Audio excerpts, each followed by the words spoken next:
Hello good මෝනිං එන්න අන්වර පෙන්නන්න මේ උදේ පාන්දර ලස්සන වැඩ බලන්න ඔයාලට නිකන් මේ ඇතින් පේන්නේ මොන වගේ අහසක්ද කියලා තන්ටරා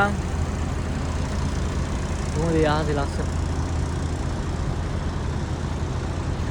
රෑටත් මේ වගේ තමයි මොකද මේ ඉරානෙන් මෙහෙට මල් වැඩි යවනවා අපි ඒවත් බලනවා අවුරුද්දක් කිට්ටුයි වෙන්දට සල්ලි දීලා මල් වැඩි ගන්න. දැන් නොමිලෙන් මල් වැඩි හම්බ වෙනවා. ඉතින් after few hours ago we can so same like මේ මල් වැඩි ගන්න එක ආතල් ඈ. කැලලක් වැටුනහම ඊට වඩා ආතල්.